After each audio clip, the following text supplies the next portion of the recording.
우리 말씀 제목을 같이 한번 읽겠습니다. 시작. 의미 있는 삶. 의미 있는 삶이라는 제목으로 말씀을 증거하겠습니다. 오늘 이 말씀은 우리가 많은 설교를 통하여서 들었던 그런 말씀입니다.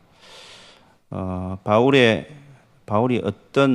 하나님 앞에서 어떤 삶을 추구하면서 살았는지, 그리고 하늘의 시민권을 가진 사람은 어떻게 살아야 되는지, 그런 말씀들을 담고 있는데, 특별히 12절, 13절을 우리가 다 같이 다시 한번 읽도록 하겠습니다.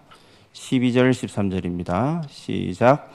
내가 이미 얻었다 함도 아니요 온전히 이루었다 함도 아니라 오직 내가 그리스도 예수께 잡힌 바 된 그것을 잡으려고 달려가노라.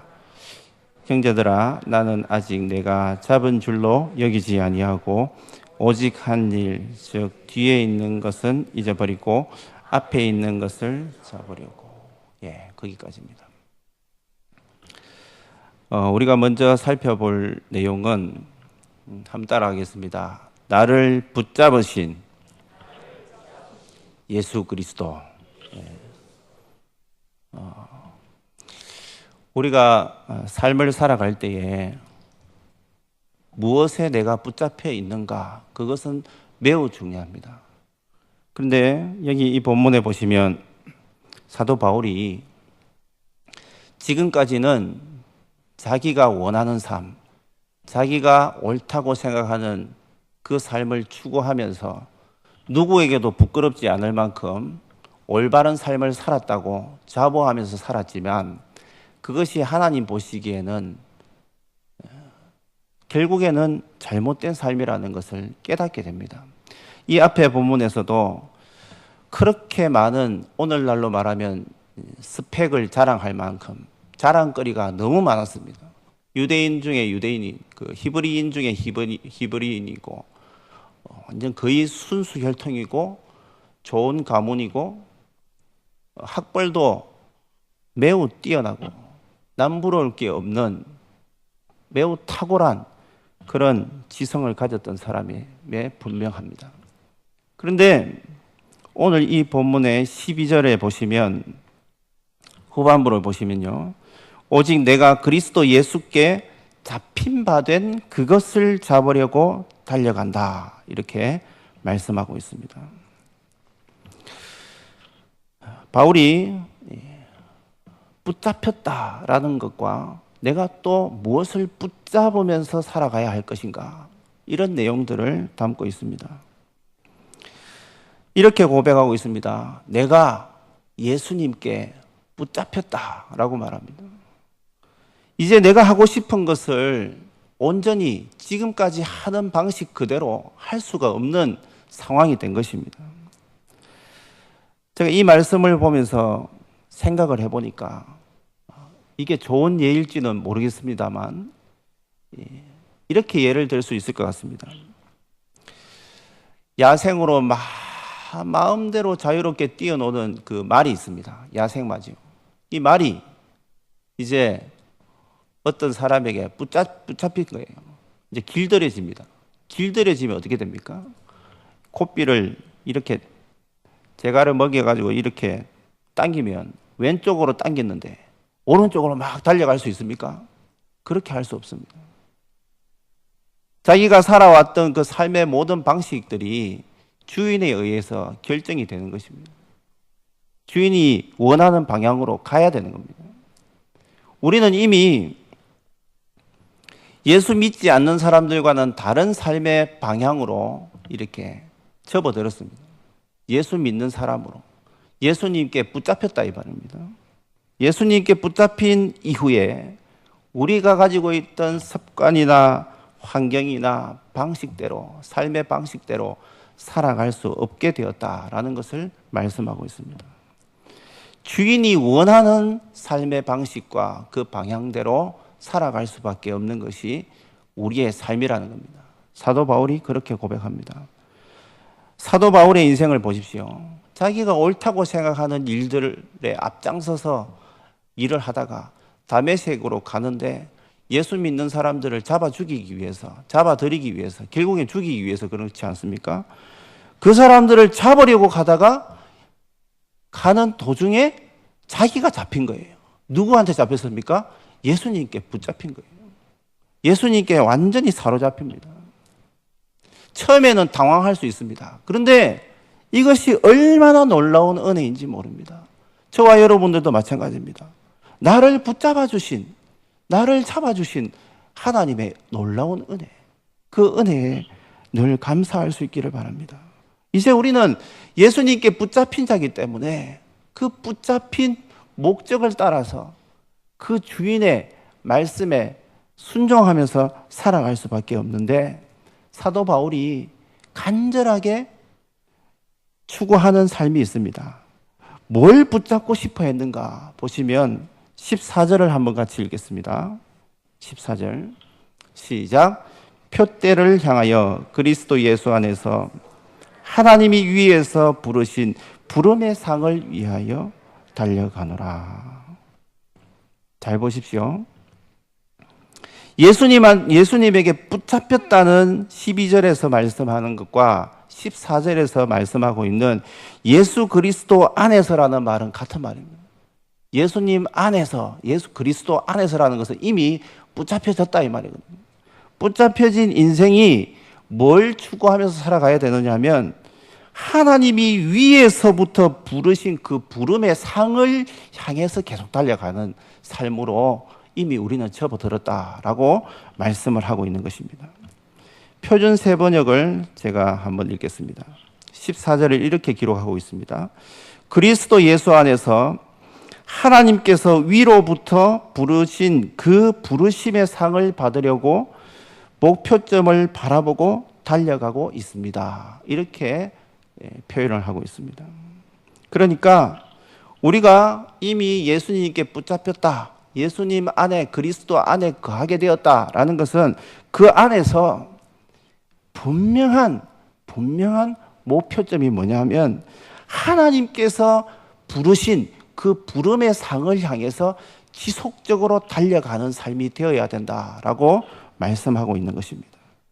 우리가 하나님의 부름을 받았다, 하나님의 자녀가 되었다라고 하니까 이제 죄로부터 벗어났고 참 자유함을 누리게 되었고 이제 구원받았으니까 지금 당장 지진이 일어나도 나는 천국 갈 수 있으니까 아무 걱정 없겠네 라고 생각하고 그냥 좋다 이렇게 하고 지내는 것이 아니라, 여기서 말씀하고 있는 것은 하나님께서 왜 우리를 부르셨는가, 그 부르심의 목적이 있다라고 분명히 말씀하고 있는 것입니다.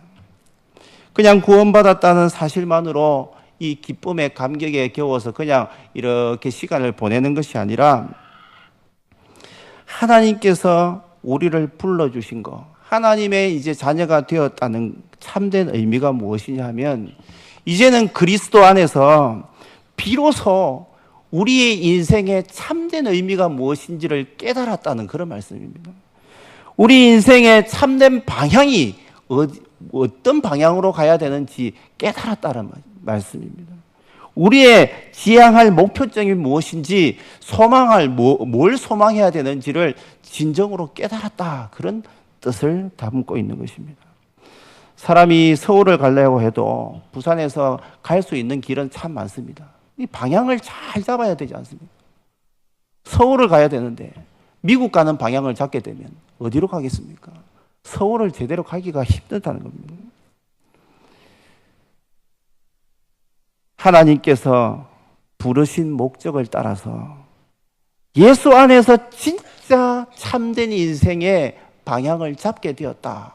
이제 방황이 이제 끝나고 제대로 길에 접어들었다. 이런 말씀입니다. 참된 소망이 뭔지 성경에서 말씀하고 있는 것은 어디서 그것을 발견할 수 있느냐라고 묻는다면 성경 말씀에서 그렇게 기록하고 있다고 성경은 또 기록하고 있습니다. 조금 있다가 우리가 로마서 1장을 다시 한번 읽을 것인데 그때 조금 더 구체적으로 말씀을 드리겠습니다. 우리의 삶은 예수 안에서 예수님께 붙잡힘으로 인하여서 우리의 인생이 완전히 바뀐 것입니다. 참된 소망이 무엇인지, 참된 믿음이 무엇인지, 어떻게 살아가야 할 것인지, 이 모든 해답을 드디어 예수 그리스도 안에서 발견하게 되었다라는 것입니다. 사람들은 누구나 의미를 쫓으면서 살아갑니다. 왜 많은 사람들이 얼마 전에도 일가족이 자살을 하는 그런 일들을 보게 되는데, 왜 많은 사람들이 자살을 할까요? 그것은 뭐냐면 참된 의미를 제대로 발견하지 못해서 그렇습니다.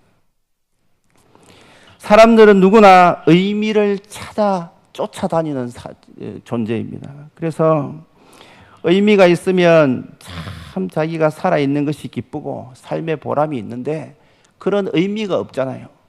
무의미하다. 내가 오늘 살았고 내일도 또 살아야 되는데 사는 것이 큰 의미가 없다라고 생각하면 삶이 무료해지고 자꾸만 무기력증에 빠지게 되고, 뭘 보더라도 다른 사람들이 다 즐거워하고 기뻐하는 것이 좋아 보이지가 않는 겁니다. 삶의 맛이 없기 때문에 허무해지는 것입니다. 진정으로 우리가 깨달을 수 있는 것은 예수 그리스도 안에서 무엇이 참된 의미인지를 우리가 깨닫게 되었다는 것입니다. 죄에서 자유케 하는 복음을 우리가 믿게 되었을 때, 말씀을 들었을 때, 성령의 은혜로 말미암아 우리가 깨닫게 되었을 때 진짜 복음이 나를 의미 있게 해주었다라는 것을 우리가 깨닫게 되지 않습니까? 우리 주변에는 아직도 이 참된 의미를 발견하지 못하고, 진리를 발견하지 못하고, 예수 그리스도를 만나지 못하고 살아가는 사람들이 참 많습니다. 세상 사람들에게 가장 지금 필요한 것이 무엇이겠습니까? 어떤 사람들은 지진이 일어나니까 우리도 겁을 먹지만 앞으로 내가 어디서 왔고 어떻게 살아가며 어디로 가는지 그 최종 종착지를 모르는 사람들은 더 두렵고 더 무섭습니다. 지금 당장 죽으면 어떻게 될 것인가에 대한 두려움이 너무나 극심하다는 그런 말씀입니다. 이 세상 사람들에게, 아직도 하나님을 알지 못하는 사람들에게 가장 필요하고 가장 시급한 것은 진리를 깨닫는 것입니다. 그것이 의미 있는 삶이라는 것이죠. 세상에는 나름대로의 그 존재의 의미를 쫓아 사는 사람들이 있습니다. 인생의 의미를 부여하며 살아가는 사람들이 많습니다. 예를 들면 이런 겁니다.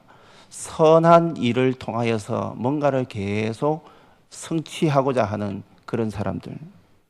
또 어떤 사람들은 다른 사람들에게 희생하면서 그 삶을 희생하는 것으로 아주 의미 있게 보내는 그런 삶을 추구하는 사람이 있고, 어떤 사람들은 이런 바른 말을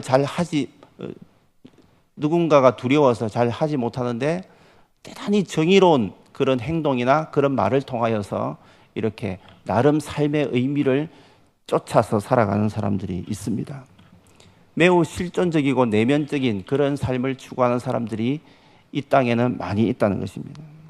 그런데 중요한 것은 앞에서도 말씀드렸듯이 이들이 참 좋은 의미를 추구하고는 살아가고 있지만, 그 기초가 되는, 그 기반이 되는, 우리 눈에는 보이지 않지만 참된 기반이 되는 것이 무엇이 되어야 하느냐면 예수 그리스도의 복음이 되어야 된다라는 것입니다. 한번 따라하겠습니다. 예수 그리스도의 참된 복음에 기초를 두고 살아가야 됩니다.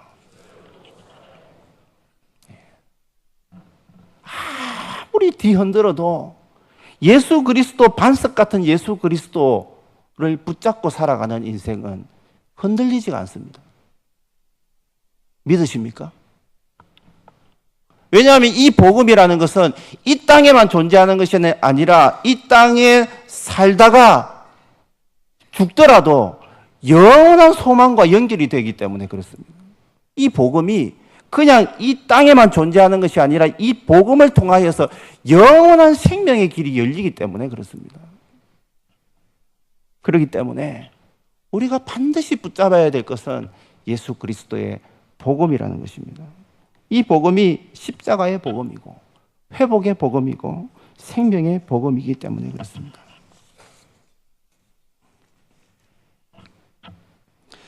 복음을 목적으로 일평생 살고 달려가는 삶을 살아가야 된다라는 것입니다.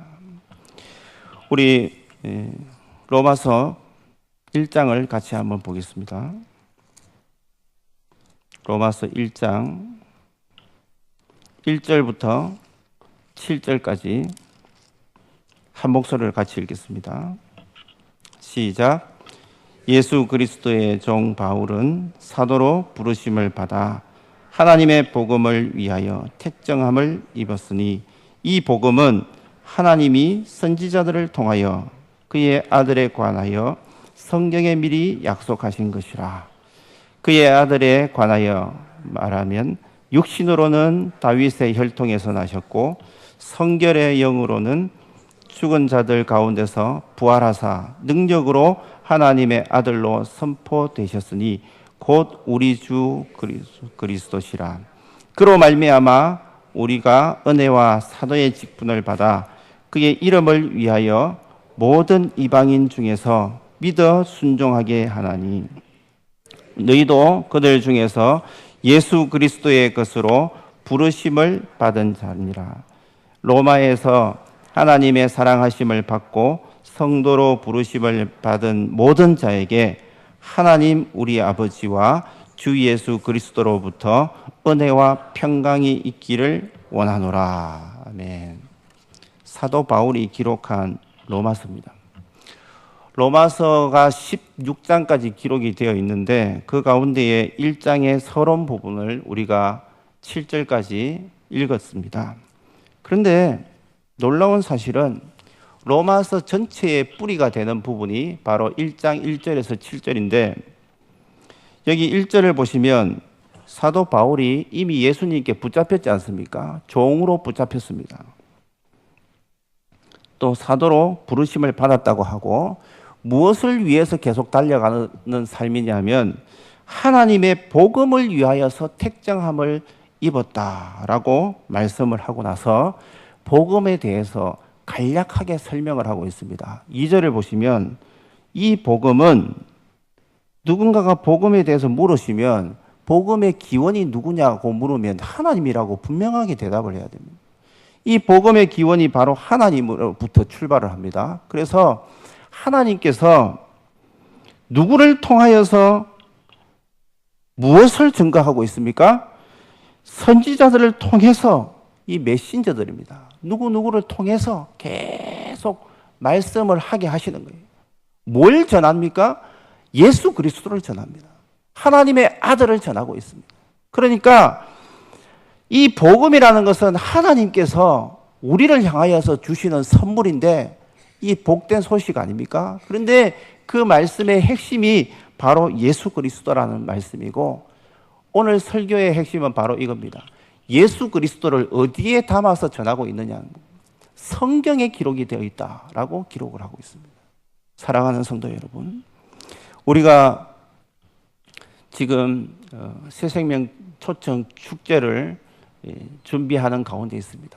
많은 분들이 가족을 전도하시고 또 주변의 지인들, 친척들, 또 이웃들을 이렇게 초청해야 되는 그런 상황인데 꼭 당부의 말씀을 드립니다. 말씀을 할 때에 성경 말씀을 꼭 몇 구절이라도 말씀을 전하시기 바랍니다. 집중적으로 말씀할 수 있는 기회를 찾았을 때에 말씀을 준비를 하셔서 말씀을 꼭 전달을 하시기 바랍니다. 우리가 노방으로 전도할 때는 빨리 지나가기 때문에 쉽게 그런 말을 할 수 없다 하더라도 하나님께서 이 시대에 꼭 필요한, 우리에게 꼭 필요한 것은 무엇이냐 하면 하나님의 생명의 말씀이 결국에는 복음으로 인하여서, 말씀으로 인하여서 그들의 삶이 바뀔 수 있고 참 의미가 무엇인지, 참된 의미 있는 삶이 무엇인지를 말씀을 들어야지 이들이 변화가 되기 때문에 말씀을 전하지 않고 그냥 교회 오세요 이 정도로는 안 된다 이 말입니다. 어떻게든 자신이 없으면 꼭 교회에 어떻게든 모시고 오도록 최선의 노력을 하셔서 목사님을 통하여서 생명의 복음을 들을 수 있도록 이렇게 힘쓰는 그런 기간이 되었으면 좋겠습니다. 우리가 또 한 가지 기억할 것은 복음에 대해서 조금 더 말씀을 합니다. 이 복음이 2절에 보면 성경에 미리 약속이 되었다 하고 예수님에 대해서 상세하게 더 설명을 하고 있습니다. 3절에 보면 육신으로는 다윗의 혈통에서 나셨고 4절에 보면 성결의 영으로는 죽은 자들 가운데서 부활하사 능력으로 하나님의 아들로 선포되셨다. 그분이 바로 우리 주 예수 그리스도시다. 복음의 핵심이 예수 그리스도라는 것을 말씀하고 있습니다. 5절에도 보시면 그로 말미암아 예수 그리스도로 말미암아 우리가 은혜와 사도의 직분을 받았고 그의 이름을 위하여서 모든 이방인 중에 이 복음이 확산되어져야 되는 그 범위입니다. 어디까지 가야 됩니까? 모든 이방인들에게 다 증거되어야 된다는 말씀이고 최종적인 복음의 목적은 믿고 순종하게 하기 위함이다 라고 말합니다. 믿고 순종해야 됩니다. 주님 앞에 거꾸로 져서 엎드리고 돌아와야 됩니다. 순종의 삶을 살아가도록까지 하는 것이 복음의 역할이다라는 그런 말씀을 하고 있는 것입니다. 그래서 이제 우리가 우리 인생에 여러 가지 목적을 가지고 있을 것입니다. 나름대로의. 그러나 우리의 궁극적인 목적은 바로 그리스도의 복음을 사도 바울처럼 그 삶을 던져야 돼요. 복음에 우리의 삶을 던져야 되는 것입니다. 한번 따라하겠습니다. 하나님의 부르심에 반응합시다. 하나님께서 부르신 목적이 분명한데 그 목적대로 살지 않으면 반응하지 않고 살아가는 것이지 않습니까? 우리 인생이 각자 나름대로의 어디까지 이르렀든지 우리가 세상 속에서 어떤 지위를 가지고 있든지 얼마만큼 많은 소유를 가지고 있든지 어떤 환경에 그런 것들을 가지고 있든지 상관없이 결국에는 우리가 이미 같은 길에 접어든 사람들이지 않습니까? 하나님의 자녀들이지 않습니까? 그렇기 때문에 우리는 그리스도 안에서 하나님의 영광의 상을 우리의 눈으로 직접 보게 되는 그날까지 계속해서 우리는 예수 그리스도의 생명의 복음을 위해서 계속해서 달려가야 되는 것이 우리의 삶이라는 것입니다. 그래서 그 본보기로 사도 바울은 자기 자신을 소개하고 있습니다. 17절을 우리 같이 한번 읽겠습니다. 17절입니다. 시작. 형제들아 너희는 함께 나를 본받아라. 그리고 그와 같이 행하는 자들을 눈여겨보라. 새가족이 들어왔을 때도 새가족에서 잘 이끄는 분이 있으면 교회에 잘 정착을 하고 오랫동안 건강하게 자라가는 그런 모습을 볼 수가 있습니다. 가정 환경도 중요합니다. 가정에 부모님들이 모범적으로 참 흔들림 없이 믿음을 잘 지켜가는 것을 보면 또 자녀들이 그런 영향을 받게 되어 있는 것입니다. 아무렇게나 예수님을 믿는다고 하면서도 부모님들이 아무렇게나 어떨 때는 주일날도 가지 않고 수요 예배도 안 가고 기도도 전혀 안 하는 것 같고 자녀들의 입장에서 볼 때 도대체 우리 엄마는 나를 위해서 기도하는가 전혀 느껴지지 않으면 삐뚤어진 방향으로 나가기가 쉽다는 것입니다. 사랑하는 성도 여러분, 여기 17절에 나오는 것처럼 믿음의 롤 모델이 될 수 있는 저와 여러분이 되었으면 좋겠습니다. 아멘 안 하시네요. 믿음의 롤 모델이 될 수 있기를 바랍니다. 지금 우리도 그런 영향을 받으면서 지금까지 자라왔지 않습니까? 목사님을 통하여서 아니면 어릴 때부터 이렇게 믿음을 성장시켜 오신 분들은 어떤 선생님을 통하여서 아니면 선배를 통하여서 이끄는 분들을 통하여서 우리가 자라왔지 않습니까? 마찬가지로 우리가 앞으로의 삶 가운데에 우리의 자녀들에게 좀 신앙이 약한, 믿음이 약한 분들에게 그런 모델이 되어야 되는 것입니다. 좋은 영향을 끼쳐야 됩니다. 왜 이렇게 정부가 사회에 많은 사람들로, 국민들로부터 지탄을 받고 이렇게 잔소리를 많이 듣고 손가락질을 받고 왜 똑바로 못하느냐는 그런 얘기를 많이 듣습니까? 그것은 뭐냐면 너무나 부정적인 영향을 많이 끼치기 때문에 그렇습니다. 가정에서도 그렇고 사회에서도 그렇고 뉴스를 보시면 지진에 대한 그런 이런 뉴스가 나오기 전에는 주로 무슨 내용이 나왔습니까? 누가 칼로 찔러 죽였다더라. 아니면 어느 가족이 일가족이 같이 한꺼번에 자살을 했다더라. 뭐 다 부정적인 그런 내용이지 않습니까? 그 모든 원인이 어디에 있습니까? 결국에는 이것입니다.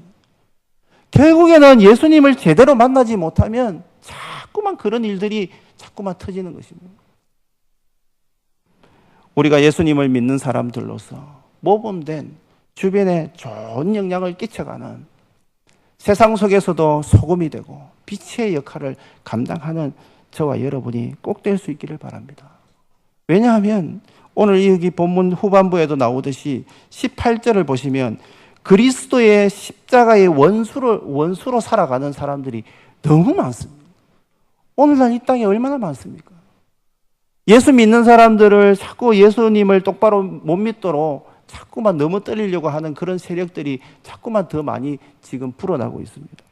이럴 때일수록 우리가 하나님의 말씀에 굳게 서 있고 우리 자신들을 말씀에 굳게 세우고 말씀을 깊이 묵상을 하고 자신을 쳐서 날마다 복종을 하면서 하나님 앞에 서 있어야 된다라는 것입니다. 이것이 바로 천국을 소유한 천국의 시민권을 가진 사람들의 모습이 되어야 되는 것입니다. 영광의 부활에 참여하는 사람들의 모습은 바로 이런 모습입니다. 이 험한 세상 가운데에 최근에 지진으로 인하여서 너무 많은 분들이 불안해하고 있지 않습니까? 이럴 때일수록 제가 전도대 화요일 날 나갈 때도 그 말씀을 전도대원들에게도 말씀을 드린 적이 있는데 사실 무서운 거는 어른이나 아이나 똑같습니다. 마음이 심약한 분들은 노약자분들은 더 불안에 떨 수밖에 없습니다. 어린아이들은 더 떨 수밖에 없습니다. 그런데 앞으로 지진이나 기근이나 마지막 때가 지금 되었기 때문에 더 많은 잦은 그런 일들이 계속해서 일어날 것입니다. 저도 일어나지 않기를 바라지만 마지막 때가 지금 되어가고 있기 때문에 계속 일어납니다. 그러면 우리가 항상 일어날 때마다 불안해하고 무서워하고 초조해하고 불안해해야 되겠습니까? 가장으로서 아니면 부모로서 좀 중심을 잡아야 되지 않겠습니까? 불안하긴 합니다. 그러나 이럴 때일수록 우리가 하나님을 더 의지해야 됩니다. 하나님을요. 다른 준비를 많이 한다고 해서 이 위기를 그냥 이겨낼 수 있겠습니까? 하나님이 도와주시지 아니하시면 파수꾼의 수고가 허사라고 말씀하고 있습니다. 아무리 많은 대비책을 마련한다 하더라도 이 나라가 제대로 하나님 앞에 회개하고 돌아와야 되고 이 땅에 많은 기독교 지도자들이 하나님 앞에서 깨어나고 정신을 차리고 특별히 믿지 않는 사람들에게 중심적인 역할을 해야 될 것은 바로 우리 이 땅에 살아가는 하나님을 믿는 하나님의 자녀들입니다. 우리 대한교회 모든 성도님들이 정말 제사장적인 그런 모습, 중심을 잡는 모습으로 회복되어서 하나님 앞에 굳건한 믿음을 드러내고, 이렇게 세상이 어수선하고 힘들어질 때일수록 정말 의미 있는 삶이 무엇인가를 그들에게 말씀을 전함으로 깨닫게 하고, 우리도 하나님 앞에 더 견고한 믿음으로 설 수 있는 저와 여러분이 꼭 될 수 있기를 간절히 바랍니다.